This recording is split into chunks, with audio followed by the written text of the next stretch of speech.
I was being healed and becoming a son sort of through those years, at the same time giving what I was receiving to my own sons. And so, I would publicly, at certain gatherings, I mean, for example, my eldest son's seventh birthday, so 2001, that friend of mine, that mentor, came back to Australia and was actually living with us for a period, he and his family. And he didn't make it to our eldest son's seventh birthday party, but there, amongst all of my son's friends and their parents and our family and friends, I stood there and publicly, praised, affirmed, blessed my son. And because I'd learnt this stuff from Robert, but I'd also, heard this from my Heavenly Father, and his heart, of course, was for me to father my kids. And so I just began to apply it. And so I remember my friend mentor kind of said to me, "Hey, Darren, what can you tell me? I didn't make it there. Like, can you tell me though what you said to your son? Because here's why. My eldest son, who's a year older, came to me and said, Dad, you should have heard what Darren said to Brandon." And so I shared that with him, and now here, who is this man who had been my mentor, I was now kind of almost mentoring him, sharing what I'd learnt with him so that he could then go and do likewise with his kids. Sons, welcome back to the Being Sons podcast. I'm Jay Heck, and before I hit roll on this great conversation with my good friend and mentor, Darren Lewis, I first want to say thank you. Thank you. Thank you. As most of you are aware, Being Sons is a 100% crowd-funded mission to help men live like sons. What does that mean to be a son of God? How does a son walk with God? How does a son talk with God? These are the questions that we wrestle through the ministry of Being Sons, and our goal is to help you live a supernatural life in deep union with God. And out of this ministry, we have seen entire families, workplaces, and kingdoms changed. And I want to say thank you to all of you who support this ministry and make this incredible work possible. It really means the world to me to be able to do this. This is my dream job, and this is the work that God has prepared me for. And the work that God's doing through Being Sons is so significant, so significant. It's impacted me and my family personally in incredible ways that of late I've been reflecting on a lot. In the next few weeks, my wife Heather and I are going to be dropping off both of our kids, Bear and Bosley, at college, and driving home, staring at one another. We're already praying about what the next adventure looks like together. But the impact that approaching parenting as a son has had on me has been life-saving. And my children, they may not realize it at this point, but it has literally saved them from a father who was angry, defensive, controlling, fearful, and absent of joy, walking out the invitation right alongside men like you through the monthly campfires, through the fathering adventures that we host, and in communication, about podcasts and, the videos, the Way of Sonship series. This has literally changed me and my children. So I just want to say thank you for your support, financial support, emotional, prayer support, your encouragement.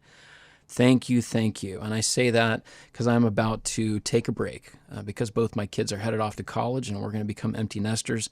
Heather and I are going to be going into airplane mode for the month of August, taking a break and turning off the lights, not answering phone calls, and that feels really appropriate right now. And then we're going to come back in September, geared up and ready to go for the fall events, which, by the way, are full. First Bloom is totally full, the largest group we've ever had, and First Tracks is about to be completely full, the largest group we've ever had. So really excited about the growth of those, and those are almost 100% word-of-mouth driven events. So anyway, thank you for those of you who are inviting your friends to come.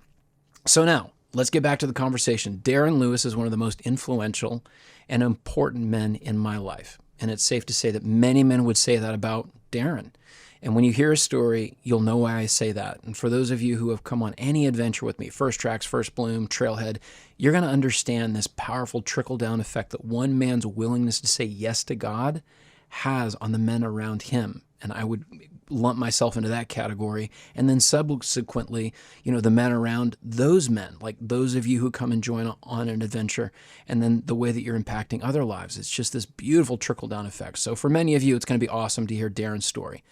It's a textbook tale of how God takes an orphan, adopts him, teaches him to walk as a son, and raises him up to be one of the much needed fathers that are so desperately needed in the world today. And that's what he has become in Australia.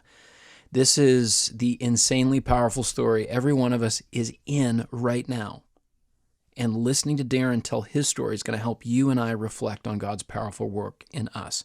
So some of the questions that we're going to be exploring in this conversation, two-part conversation: what does the journey from orphan to son to spiritual father look like? Because that's your journey, my journey. And what does every son, even grown sons, what do they need from a loving father? Darren started Fathering Adventures in Australia in 2008 and has been guiding men on adventures with their sons and daughters now for 14 years. And in 2011, he was honored by his home state of Queensland, Australia, and named the Queensland Father of the Year. He lives in Townsville with his wife, Melissa, who is one of the most radiant women I have ever met. She's extraordinary. And I know that a big reason of that is because he has learned to love her well. Their story didn't start out that way. He learned that as a son. They also have 4 grown sons. And snorkeling is one of the main staples of the adventures that he hosts with dads and their kids, because the Great Barrier Reef is literally right at his doorstep. He lives in the coastal town of Townsville, and they take a little boat out there to the Great Barrier Reef. I've done that with him. It's awesome. Darren has taken the journey of sonship, chosen radical trust, and is living the life of significance that you and I are also made for.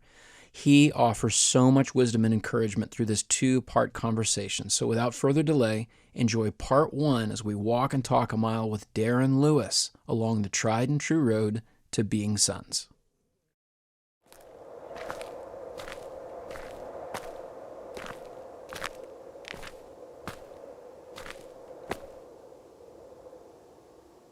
So Darren, I love you, and I am excited to be here having this conversation with you.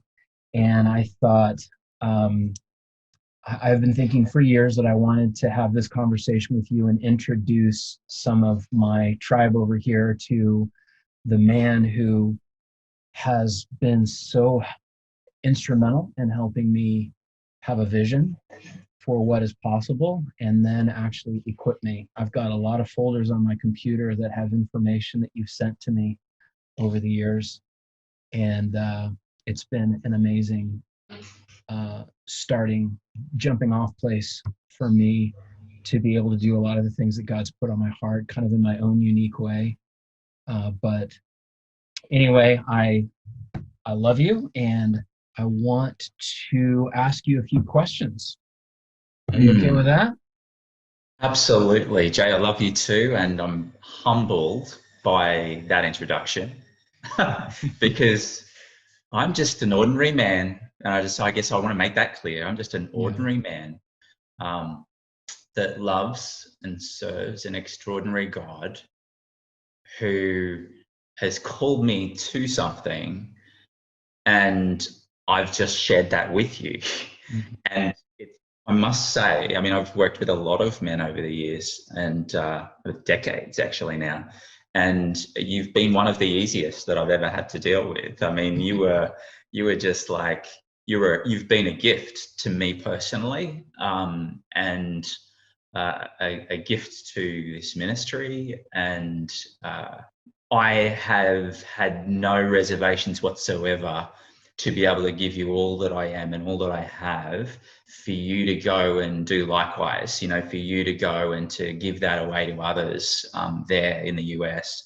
And so I'm pleased and I'm proud of you and everything that you've done there, and everything that God has done in you and I and in us together. So yeah, it's my absolute privilege and pleasure to join you in this conversation today. It is, and I just have to admit, it just feels a little awkward to be interviewing you. Yes. Because most of our conversations from San Antonio to Townsville, Australia, which is what, 12 hours? No, it's not 12 hours apart. It's, how far are we apart right now? It's Ooh. 8 p.m. for me right now, and it's 12 noon the next day for you, right? 11 a.m. Yeah. 11. So, Okay, so yeah, that's yeah. 15 hours, I think. So let's just swap a couple stories here because I want them to know a little bit more about you and why you are a special man to me. A few years ago, when my son was 12, I began to recognize my need to father him. And I also began to recognize my uh, inadequacies in that. Not only how to present a vision to him of manhood that was attractive to him, but what were the steps to get there. And I'd, read some books and I'd heard some things. And this was before I even knew you. And I'm beginning to have this journey with my son. And, we're having some shared victories and some shared defeats, my son and I. And I was on a backpacking trip with a buddy of mine who works for, at the time, Ransom Heart, now Wild at Heart. And I was sharing with him what I had on my heart to do eventually was I just felt that other fathers needed the same help that I did. And I had felt that I was at least a few steps ahead of where other men beneath me were. And I was like, this is such a desperate need. And I just was sharing with these guys around a campfire up in the mountains of Colorado, and one of the guys said, "Well, we've got a guy that we love, Darren Lewis. He's over in Australia, and here's what he's doing. You need to hook up with him." And so that's when I called you, and I think that was on Skype, and I could look back right now on Skype and see the length of those calls. I have had there's only two people that I've had calls with as long as you, and that was my wife before we got married. Let's see, 2 hours, 8 minutes, June 15th, 1 hour, 33, 3 hours, 56 minutes. That was our record right there. Goodness. 4 Wow. hours. Yeah. Wow. But you began to share with me your story. And I think by the end of that first call, I felt like this is a guy who could be my brother. I mean, just the way that you look, the way that you speak, the way that you communicate, I just thought this is like a long lost brother on the other side of the world. And so I asked a lot of questions. You shared your story, and you began to explain to me what you do and how you got there. And that's one of the questions that I would love to ask you. But you ended up inviting me and my son to fly around the world and come on a 5-day prepared for manhood adventure, which we did in the southeast corner of Australia. And it was a phenomenal experience, a lot of firsts for me and for my son. And the way that you articulated what a man is, what a man is not, the way that you articulated the journey and the decisions that are necessary were really watershed for me. I had never heard those things spoken with such clarity. And you shared your story.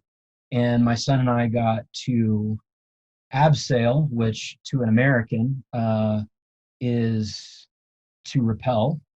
We got to go use motocross, motorbikes, and we had somebody teach us how to do that.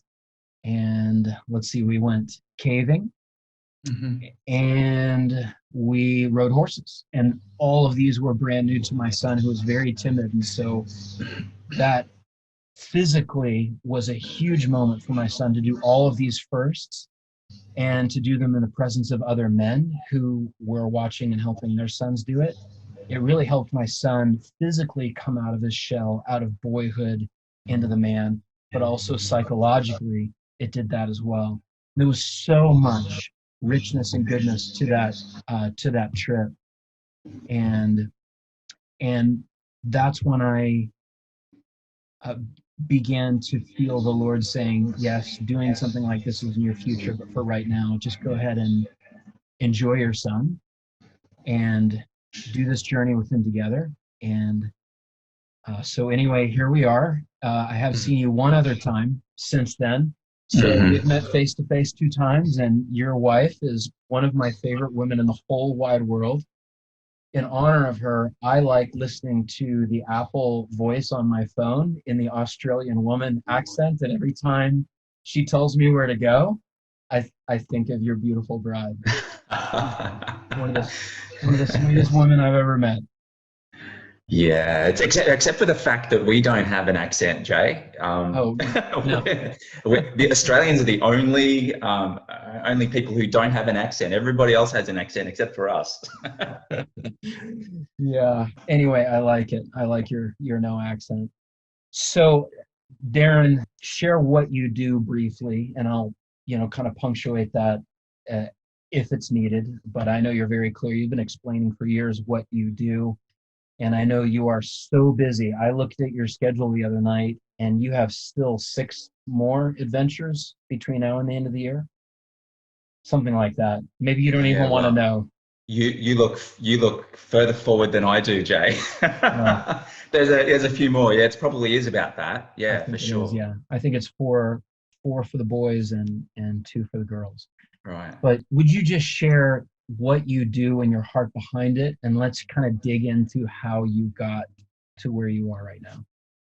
Yeah. So what I do is I do what you've already said in so many ways. I help dads. I love, you actually put me on to StoryBrand, and I Mm-hmm. love the way that Donald Miller of StoryBrand, says it is that I see the dads who I get to love and serve.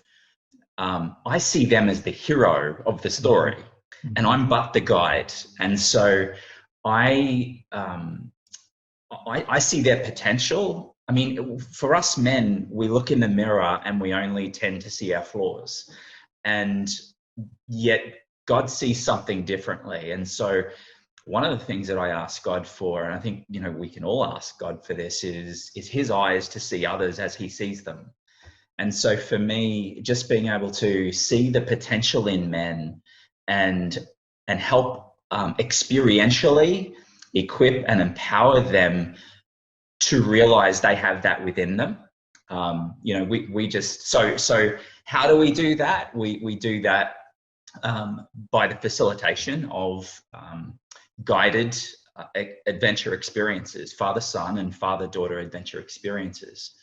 And we had one dad recently come, and he's actually a dear friend of mine. He was one of my band of brothers before he moved halfway around the country, and so he actually said, Darren, he said this about our rite of passage, Prepared for Womanhood adventure, which again was over 4 nights, 5 days. He just said, next to my wedding and the birth of my children, I've not experienced anything more profound personally, but also from the perspective of him looking in and just seeing the transformation that actually took place in the hearts and minds and lives of these men, of these dads, and how they turned their hearts to their daughters in this case. And just seeing them, meeting them for the first time on day one, and then on the 4th night kind of having this ceremony experience, and seeing the men having stepped up. And so in so many ways, Jay, we would never ever promote it as this, and I said that to him, but in so many ways it's actually a rite of passage for these men, because most men haven't experienced the rite of passage themselves. And that's what's needed. That's something that's so necessary. It's something so lacking in our world today. It doesn't matter where you go, anywhere in the world. This lacks. Where there once was these rite of passage experiences, these forms of initiation, that were a part of the development of every, young man and young woman, they're just no longer existing. And so we want to get that back. Instead of preaching new truths, we want to, we want to be able to just reclaim what's been lost. And this has been something that's been deeply lost. And so seeing that transformation in the men. The second part of your question, I think, was the why. Is that right, Jay? Sorry. Yeah. So I'd love to hear some of your story, because you're passionate, you're gifted, God's prepared you. So, I know that you've actually kind of traveled around the world to get to the place where you were equipped to do this, but why do you have the passion for this that you do? Yeah, great question. And can I just say, I don't know about giftedness. I want to have anybody that's listening to this, I don't want them to feel excluded. I think God's gifted us all in different ways. And one thing I can claim, that I can claim to, is the passion that I have for this. There are so many reasons why, Jay, and personally, and just through the experiences that God's provided me with. I guess when I look back, if we're looking at my story from youngest to oldest, from past to present, I think about my own life as a son. You're all about being sons, and each one of us men, dads, is first a son, and for most of us, we were not fathered well by our earthly dads. And that's not to blame them. It's not to, just stay in this place of accusation and just victim. But the reality is that they too were sons, are sons if they're still alive, and they too had dads who too failed them. And so for me, my dad was a boy. Really, he suffered something very deep as a boy. At the age of 8, he blamed himself. His sister passed away. His sister was killed in a hit and run car accident. She was riding his bike, doing what he had been asked to do, to go and get a loaf of bread for his dad. But because he was so deeply ashamed and actually hated his own dad because he was an alcoholic, he said no to his mother's request, and his sister never came home. His sister was 4 years older, and something broke in my dad in that time, and he never had. It was that scene from Good Will Hunting, where Sean said to Will, "It's hey Will, all of this stuff in your fault. That's not your fault," and just Will's kind of yeah I know, dismissing of that. Well, my dad didn't have that, and so there was this. So my dad was a boy who got older. He was never fathered out of that. He was never very intentionally parented. Son, this was not your fault. What happened to your sister was a terrible, traumatic accident, and you don't wear this. But my dad kept on blaming himself for his entire life, actually. So he was the way I would have described him previously, instead of being a wounded son, was an alcoholic and a workaholic. He struggled with alcoholism. His dad struggled with alcoholism. He hated that in his own dad. But as a way of medicating himself, he went to alcohol. And he did that because his other form of medication, which was just getting himself really busy and going to work and becoming a genius in his workplace, that he worked outdoors. He worked on a construction site, and so he couldn't do that after hours. And so where then could he take his pain? He took it to the drink, and he passed away from liver disease just short of his 54th birthday. And so his message to me, Jay, through just not being active and involved in my life, was you're not worth it. You're not important. I don't love you. And so that I was wounded. I was a wounded son. And so I guess in so many ways, I could have gone down that same path. And thankfully, I was rescued. Thankfully, when I gave my life over to God, God did just one of those miraculous things in me initially, and just took out my heart of stone and replaced it with a heart of flesh, and just demonstrated really his love for me, and brought such beautiful, necessary, essential healing to my own heart. And yet so much of the story was not yet fully understood. And so I still needed to walk through those places of deep pain, those wounded places. I remember John Eldridge actually quoted, I think in Wild at Heart, he quoted Robert Bly from the book Iron John, and this is me paraphrasing, that where your greatest wound is, where your deepest wound is where your genius lies. And so that was, for me, was a discovery, an epiphany. It's like, okay, well, but it wasn't just that. I was I was a father. Fast forward, I was at 18, I was engaged to be married to my childhood sweetheart. There'd been some stuff that happened before that wasn't good and healthy and so on, but became engaged, got married at 20. We had, by the time I was 29, I just had my third son. So I have 4 sons now, and they're all adults, but they were just young then. And so here I was as a dad, and all I really knew was what not to do. I didn't know what to do. And so what not to do is somewhat helpful, and yet it still doesn't give you a whole lot of answers. So thankfully, there was a good man who led me to Christ, actually, when I was 24. And he was a mentor. It wasn't something that we had official, but it was something that I would look at him, and in his words, I would eat the fish and spit out the bones. There was some things that I really liked about him, and things that I didn't like about him, some ways of his.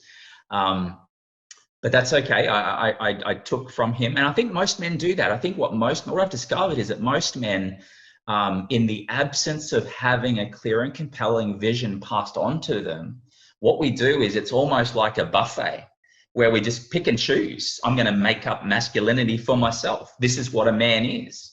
And we just take these bits and pieces. And is it any wonder why there's such confusion around masculinity, and has been for a very long time, and femininity, just gender in general now. But there was some again, he actually introduced me to another mentor of mine, who really fathered me beautifully. His name's Robert Lewis. He's American. He's from Arkansas.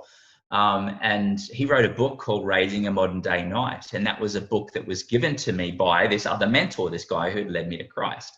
My first reaction was, I don't read. I'll read the Bible, but I don't read books.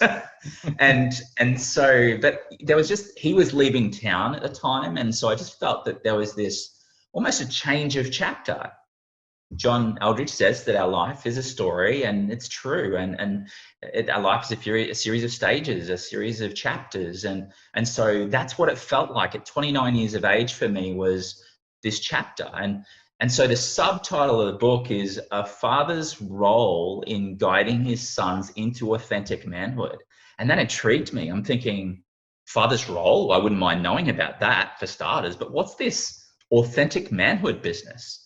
And so I began to read it, and just the parallels between the author, Robert Lewis's life, and my life were massive. And so I couldn't help. This is when the internet was kind of early days. So this was 1999. And I knew that he was from Little Rock, Arkansas, that he was the senior pastor of this church there, Fellowship Bible Church. And so I just Googled, or I don't think Google was around then, but I just, on whatever search engine was available, kind of searched for an email address, and I found one, and it wasn't his, but that guy ended up giving me Robert's email address. And so I connected to him and I just thanked him. And in that moment, there was something that was struck up between the two of us, and he began to father me, and my life forever changed in that moment. So for your listeners, Jay, one of the things I would like to say is, take risks. Reach out. These people that write books and run ministries, and they're just normal people, just like us, and they're life givers, just like us, in the image of Jesus. Having been, transformed back into that original image and that original glory. And so it's on us to ask the question, though. And so reaching out to him, that did something in the heavenlies, and it did something in me, and it gave me confidence to begin to believe that I actually had a purpose. And that's what a father does. A father brings that. He bestows identity. And so that's what Robert Lewis did for me. And some of the things that he quoted, so you really spoke to me. I was in a place of, just being healed or about to be healed, of my own father wounds. Did you even have words for that at the time? No, I didn't. So what were your early conversations with this guy who was fathering you? And you probably didn't even have a term for that at the time. I wouldn't have called it fathering at the time. That's right. Not at all, right? He just responded to my email. Yes. This guy was willing to give you attention after a lifetime of not having received good, loving, healthy attention and connection from another man. So what were those early conversations with him about? It was just delight. He was just delighted to hear from me. He was grateful that I would reach out and thank him and praise him, because of course I did that. I loved his writing style, and that was before I become to know John Eldredge and read John's books. It was actually Robert who put me on to John's book Wild at Heart, and so I read that, and I read all of his books at the time, and so I love John's style. But the first book I'd ever read, right, was 29 years of age, Robert Lewis's book, and I just loved how he brought his personal story in, mixed it with scripture and quotes from famous people. And so I just said that, here's what I really loved about your book. And he was just full of encouragement. He said those words, Jay, way to go. I'm so proud of you, Darren. And it wasn't just platitudes, it was genuine, it was sincere, what I was receiving from him. And that modeled for me, actually, not just how to father my own sons, but how to father other men as well. And because, eventually guys like you and I, we get older, we don't stay 29 forever. And so all of a sudden, we're in our 50s, and now we're fathers to so many more people. And it's really important to know that we are such life givers. We were meant to be, at least. And so yeah, it was really just, he wanted to put resources in my hands. I think initially he was probably trying to test me, and I don't think that's a bad thing. So it was kind of like, okay, so Darren, I want to recommend these resources for you. Now, back in the time, they were tapes, and they were only produced by his church. And so I had to send overseas. I mean, I paid just on one set of tapes, by the time customs and stamp duties and taxes and things, and the conversion rate between Australia and the US, I paid in excess of $1,100, like, for these tapes to be delivered. And I just drank them in. And again, I just stayed in contact with Robert. And I think he saw how serious I was. And the more serious he saw that I was, the more he wanted to give me. And so then he would send me resources. And like I said, eventually said, hey, look, Wild at Heart by John Eldredge would be a great resource for you in your men's ministry. But one of the things he said was, if he quoted Confucius of all things, a senior pastor, quoting Confucius, and he says, he said, if you want to be happy for an hour, take a nap. If you want to be happy for a day, go fishing. If you want to be happy for a year, inherit a fortune. And if you want to be happy for a lifetime, help someone else succeed. And so there was this desire that I had to actually help somebody else succeed. And that's really where it all started in so many ways as well. But couple that with the book that he recommended, John Eldridge's Wild at Heart, when John quotes Howard Thurman in that book and says, don't ask yourself what the world needs, ask yourself what makes you come alive, and go and do that, because what the world needs is men who've come alive. Yeah. What I did with that question in that moment, Jay, was, not just in that moment, but I guess for the next few weeks, months even, was, okay, Jesus, what makes me fully alive? Because I couldn't answer that question. And so for your listeners that don't have an answer to that question, that's completely normal. What I had to do was ask myself the question, so when have I most been fully alive? And what had happened, where that was our doors are always open, and we would have people come and knock on our doors sometime at 9:30 at night. And sometimes I would be in my underwear, and I'd have to run and grab some pants and to answer the door.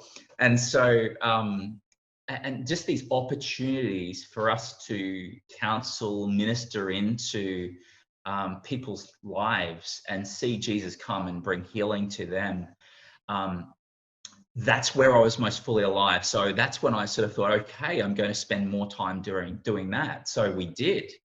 Our living room, it got to the point where 6 nights of the week we were full, having different men or women in our living room, ministry, seeing Jesus come for them, and beautiful rescue and all of that. We really just provided an environment for them.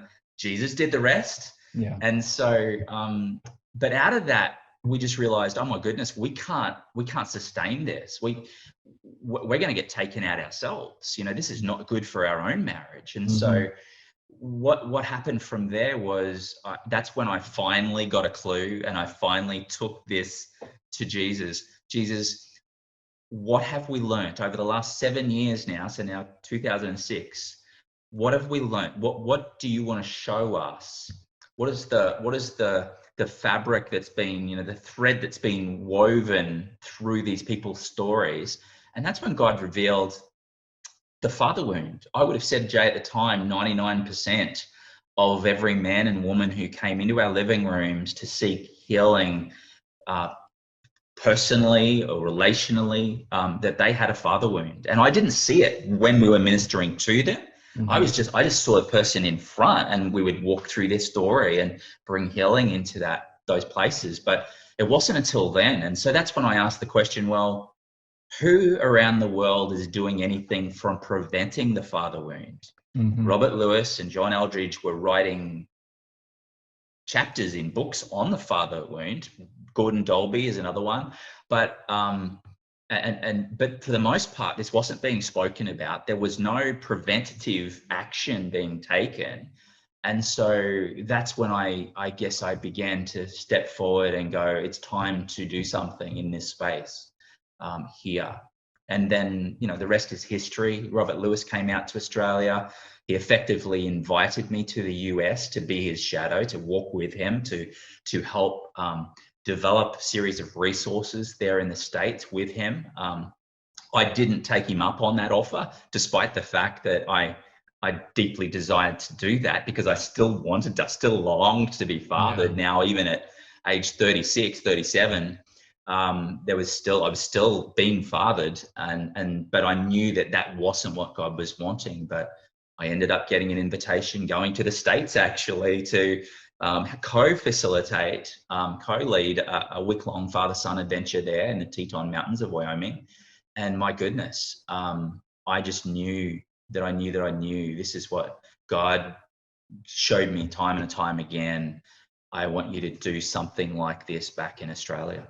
And so it's been such a joy for me to see men like yourself and other amazing men come from the US and Canada and Europe and you know, all over our country and the Philippines and Malaysia. They come, and you know, this was something I brought back to Australia, and so now I can see that going out, you know, to the world, and it just brings me great joy. And I just, you know, cheer men like yourself on from afar. And yeah.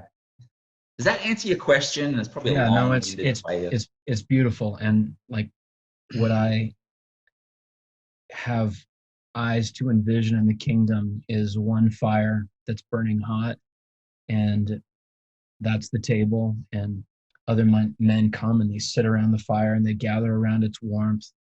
They warm up, they tell stories, they get on the same page with God, and then the one who builds the fire takes a stick, and just gives it to them. And as they go back home, they build another fire, and that's what I've seen. So much of my first tracks and first blooms. So much of the what I share is almost verbatim. What you sent me in an outline a couple of years ago. We've got a little different culture here. There's probably more believers that show up at my stuff than might in a country that is not as gospel centered as the United States. And of course, that's changing a lot. We probably are going to have more and more to share in common as the years proceed. But yeah, it's so needed what you're doing. And so much of my story is the same way. Like, it breaks my heart. And I remember at one point, I grew up Catholic, and it's really easy to look back on our story. You were talking about this with your father. You look back through a particular lens on a portion of your story, and through that lens, it's dark or it's dim, or you've got anger. It's kind of cloaked in something that's negative. And I don't remember being introduced to the love of Christ, or most of my childhood, I was certainly not saved, not until high school. And that was going to church religiously every single Sunday, and then a lot of other religious days. There was a lot of fear. And once I realized that God was actually not in a bad mood in high school, I carried an anger with me for this whole, organization, this whole liturgical way of knowing Jesus. And it wasn't until maybe 7-8 years ago that I looked back again at my Catholic upbringing, and I said, God, why did you bring me up in that way? And he said, well, it was to prepare you. I mean, you have a heart that I was preparing even then, that uniquely wants to go after that guy. And it's actually not the Catholic Church. It would have been the same thing probably if it had been, Of course. right. It's not about that. What I look back and see is there was a season of my life where all my spiritual questions went unanswered. They went unaddressed, and they weren't even valued. And I look at what feels like this narrow escape just by the skin of my teeth out of a life apart from God. And I just don't want that for anybody. I know God had me in his hand the whole time, of course, but God prepares us for sure. I look back and, by the time I met you, all the pain that I'd experienced with Bear, I was ready, hungry and deeply in need, and not at all ready to go and do this with other men, which is why, we went on kind of the equivalent of Trailhead. And I guess that was maybe in 13 or 14, 2013. 2016, December 2016. Okay, 2016. So that was 5 years ago. So Bear would have been, 14. And you called it Prepared for Manhood. And funny story, Darren, like when I saw what you did, I thought, well, that's got to be what it is. And I thought, hey, this was so amazing. I'll just copy it. And so I actually created the event. It was going to be out in Big Bend in the national park in West Texas. And I went a couple months and nobody signed up for it. And the longer I waited, the less at peace I felt about it. And I went back and probably really asked God for the first time, am I supposed to do this? And he said, why don't you stick with what you have some experience and authority in? And since Bear was 14, I felt like God was saying, why don't you tell your story of what's happened, when Bear is in older boyhood years? And so that's when we started hosting First Tracks, which is the counterpart to your, I'm sorry, what do you call it? Since Fathering Boys. That's right, Fathering Boys. Fathering Boys, Father and Son Adventure Weekends, yeah. And so you host that for 7 to 13-year-old boys. I wish I had been able to do that with Bear, but the Lord's so capable of helping us catch up. So some questions for you. Can you hold that thought for a second, Sure. Jay? Yeah. Because before we move on from something, there's something that you said that I'd also, and I was listening to you, I'd actually gone, oh, I really think it's important to say this. Mm-hmm. And then you said it, and I just want to bring that to the attention of your listeners, is that what I would hate for them to think is that for me or for you, that we just we were somehow anointed and chosen and just kind of released into, ministry. It wasn't like that, right? The reality is that both of us, me probably more so, I mean, my sons were still very young, and I'm so grateful that I caught them young. When I found out about this stuff, my eldest son was 5. So, he's 27 now. And so where it started for me, Jay, was I needed to take what I'd learnt and then apply it. I mean, integrity is such an important thing. And what you said before, what you quoted before about not being able to give what you haven't received or take someone where you haven't been. I needed to live this, and there was no thought in my mind at that point in time that I was going to start up a ministry that does this. So I just, want your listeners to know that this is just, okay, how can I be, what do my kids need from me? How can I be the best dad that I can be? And then go and do that. The best definition of wisdom that I've heard is, wisdom is the right application of knowledge. It's taking the knowledge, but then applying it in the right context. And so that's what I did, thankfully. Again, that's one thing that I can say, yes, I did that. In Robert Lewis's words, I rejected passivity. I took my place as the father, as the head of my home, and I acted and I spoke instead of doing nothing, and which I had been doing. I had been delegating and abdicating and unknowingly, and at that moment to actually go and then begin to live this. So there was a lot of years. I mean, so between 1999 and 2007, I mean, there's 8 years of actually living this out, day to day, living it out before I was really called to offer this to the general public. So when you say living it out, are you referring to these 8 years of your personal heart work, or you're taking this and using it in the lives of your sons? And both. Okay, can you both talk a little bit about that? Yeah, like what did that 8 years look like? Yeah, so practically in your home. Yeah, so initially it was just, I mean, Jay, what you have to remember is that I mentioned I read Wild at Heart in 2001, and when it first came out, and to me that book was a great book, but God didn't do anything in me in that moment except for that Howard Thurman quote. And it wasn't until 2003 that God actually revealed, Darren, you have a heart. I mean, this is how recent it is. Darren, you have a heart, and here's what you did with it.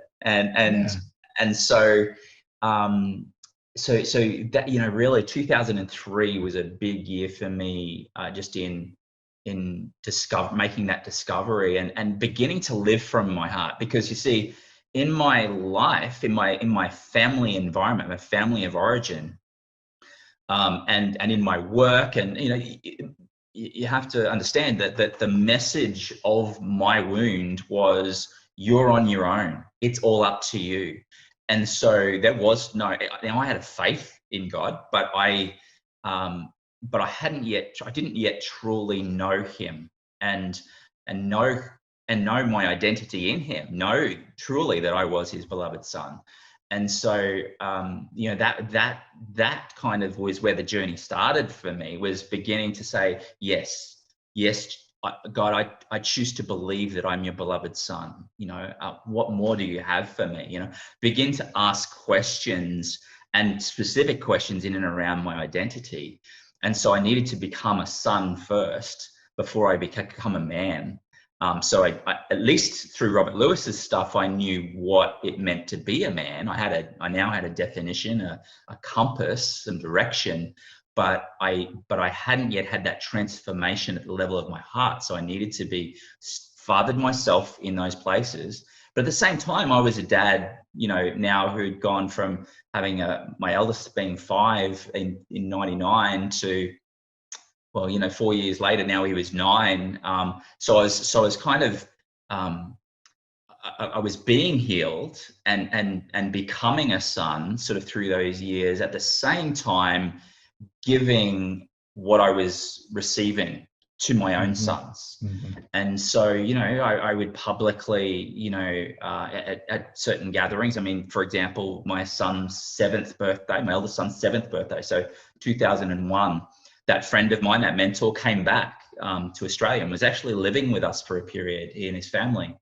And he didn't make it to our eldest son's 7th birthday party, but there, amongst all of my son's friends and their parents and our family and friends, I stood there and publicly, praised, affirmed, blessed my son. And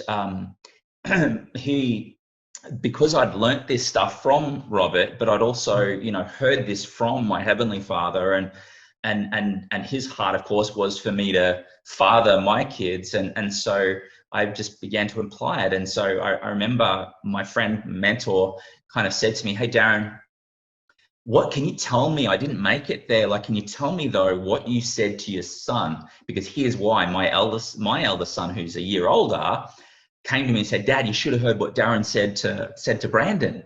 And so I shared that with him, and now here, who is this man who had been my mentor, I was now kind of almost mentoring him, sharing what I'd learnt with him so that he could then go and do likewise with his kids. And honestly, it was just, and so that's just one example of John Eldridge in The Way of the Wild Heart, Fathered by God. He speaks about, the vision quests, 1 year long vision quest. Well, I didn't have maybe the time, the resources, the know-how that John and his team had. So I kind of committed then to walking my boys through a 2 or 3 year long vision quest that I kind of, began to formulate for my sons, but involving community in that as well, Jay, was all I did was I looked out. And so I want to encourage your leaders your listeners to do this as well,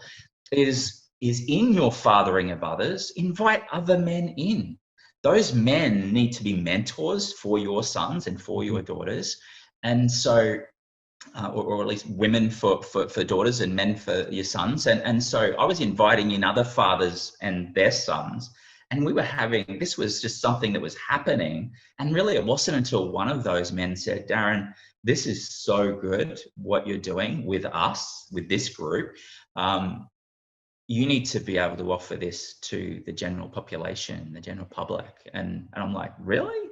I just took what we were doing for granted, but this was stuff that I was learning and applying. I think the worst thing that we can do when we hear something or learn something is to go, that was really good, and then put it away and not apply it. We need to apply it whilst it's fresh, and just, we're action men. We're meant to do stuff. And so, yeah, for me, it was just receiving and giving out of it's like that reservoir and the overflow, just I was receiving from our Father, being fathered, and as a son, and becoming a man in that moment and process, and then giving out to my wife and to my sons and to others. And so, yeah, I just wanted your listeners to be aware of that it's not something that the finger of God didn't come down from heaven and say, now is the time, you have everything within you. It was all a time of preparation.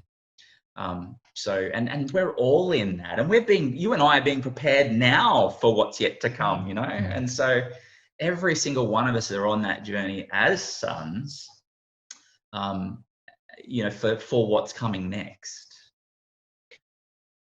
So just if you were to put bookends on the preparation period, how long would that have been?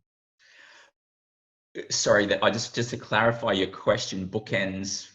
That's really tough. But bookends from when till when? Bookends going into ministry, or I'd say bookends from beginning to be curious, and you begin searching out, what does this salvation mean? So probably looking for a father and not knowing that that's what you were looking for. Okay, that would be the beginning to look for a father, and getting to the point where God tapped you on the shoulder and said, you're in. 2008, maybe? Yeah, is that when you hosted your first retreat? So probably 9 years of preparation, And you didn't know what you were being prepared for? No idea. None. I find that God is just, for me, my personal experience is that God has been so gentle with me. I mean, even when we first started off in ministry, I was still doing my day job, right? So we officially launched in July 2008, but I didn't go full time until December 2011, so that was a good number of years later. And so it's been, almost 10 years now, but where it's been full time.